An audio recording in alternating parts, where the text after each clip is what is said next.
and thank you for joining us tonight for another presentation of 519 Studios. Tonight, we're doing the completely untrue biography of Mr. Michael Caugs. Let us begin. I'd like to say, first and foremost, it's a pleasure to be here. Thank you, Mr. Caugs. It's a pleasure to have you here. Now, I understand that you were actually born on one of the moons of Jupiter. Actually, that's quite a long story, but yes, that's true. I was actually born on the second moon of Jupiter, called Shrolodida, and I was born there to a mother who was a half dog and a half wolf man. Her name was Jenny. Right. And of course, she was a very caring mother, and she said, from a young age. And I just kind of used that as my life lesson, and I just kind of went with it, and here we are today. Blah, blah, blah, blah, blah, blah, blah, blah means, for laymen's out there who don't exactly know what that translates. Oh, I understand. Don't scratch your balls with a rusty fork, because you might get an infection. That's true. That is a very true thing that we can all live by, I think. Now, is it true that later on in life, well, maybe I'm jumping ahead here, but I'm just so anxious to ask this question. Yes. Did you really have a love affair with former President Bill Clinton of Earth? Well, I tell you, the year 2002 was a year of the ox, or something like that. What that means. And yeah, we were pretty much right there. And it started very casually. I was like, "Excuse me, Mr. Clinton, but my name's Michael Caugs, but I'd kind of like it if maybe we went to Popeyes and then back to the hotel." Right. He was totally up for it. It was no questions asked. Very down-to-earth guy, very friendly, and I enjoyed myself with my times with Bill. Wonderful. That's great to hear. And do you still stay in touch? I'm bigger, so he kind of got jealous, and we don't really talk anymore. I've heard he's like that. But this is all common knowledge things. These are all things everybody already knows about Mr. Caugs at this point in time. We want to get deep down to the literal heart of who you are as a human being. Oh my. Now, get your pitchforks. I understand that surviving in the jungles and the mountains, which you did for the last 3 or 4 years of your childhood, when you were just becoming a man, you felt that was necessary. How did that really change you as a person? Well, it didn't really change me as a person so much as it made me a better person. But I was still a young child at that point, so hunting jaguars and ocelots, you kind of learn some valuable life lessons, like don't step on rocks. Right. Which snakes are poisonous, which snakes are edible, and it was actually a pretty good point in my life. Now, hard, easy, how would you rate that, pretty much? It's a thing to do for it's about a 6 out of 10. So fairly basic. Anybody can do it. You're pretty much safe. Just go out in the jungle today, you'll be alright. Yeah, it's pretty easy. You get the hang of it real quick, shit chasing you, or else you die. Right. You don't want that. The jungle.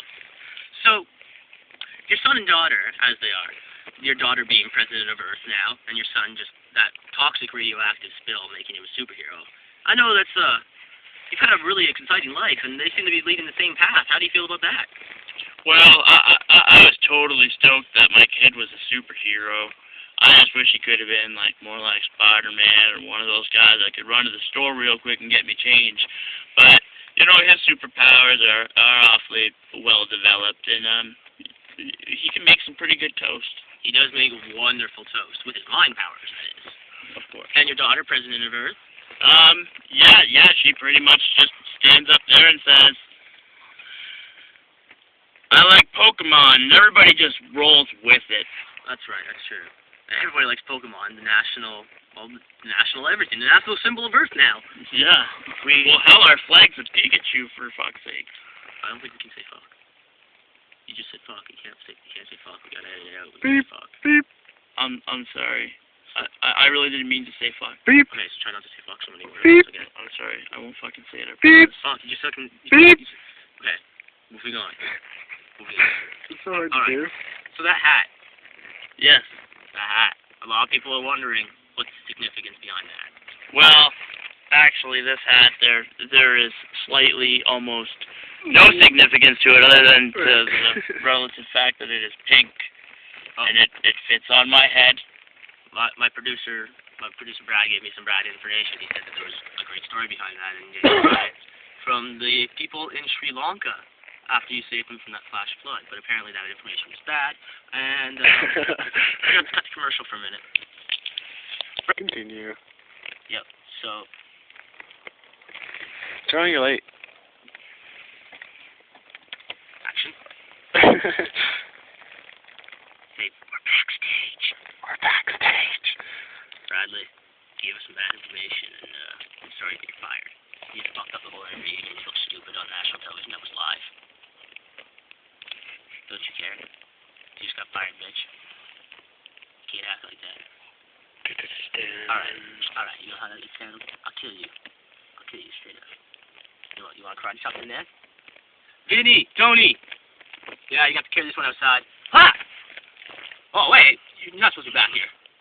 Back to the show, back to the show. Well, welcome back. And, we should probably just edit out the last bit there in a second part of the video. I don't even remember what happened. That's right. Nothing there happened. So back to your story of Michael Caugs. You invented the airplane, telephone, and penicillin, correct? Well, this is just a few of my inventions, actually. I also invented the snowmobile, the hockey stick, and the Swedish cock pump.